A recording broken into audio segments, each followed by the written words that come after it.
Makona Mike Jallo is a businessman from Mali.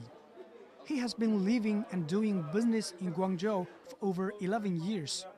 From clothes to electronic products, he specializes in delivering Chinese-made goods to Africa.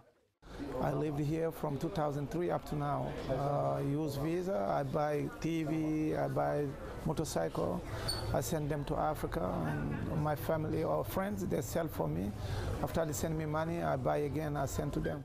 Makona is typical of the African traders who have settled in Guangzhou, most of them around here. These streets have a distinctively different look and feel, and the locals call this area Little Africa. Most of the people here come from countries like Nigeria, Mali, Cameroon, and Liberia.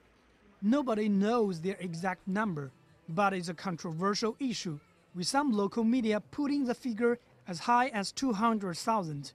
But as the authorities point out, that figure is a huge exaggeration. Our latest estimate is from October 2014. It suggests about 118,000 foreigners live in Guangzhou. Of these, 16,000 are from Africa.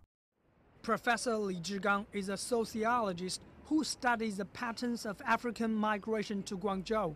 He says the figures vary depending on the circumstances. We believe some 20,000 Africans are long-term residents with stable lives in Guangzhou, but short-term visits by traders who come to Guangzhou several times a year can swell the total number to as many as 400,000.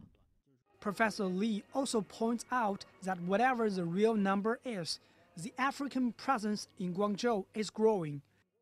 Looking around, you can see why the locals call this area Little Africa. They agree that these immigrants bring a lot to the local economy, but they also point to the many problems these Africans face integrating into the local community. Cultural clashes happen here on a daily basis. Drugs and prostitution have been associated with some illegal immigrants, but local authorities have worked hard to deal with these problems. As China and Africa do more business together, the number of Africans in Guangzhou is likely to rise. Experts see little difference between Little Africa and Chinatowns around the world.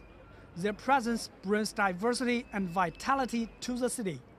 Wu Lei, CCTV, Guangzhou.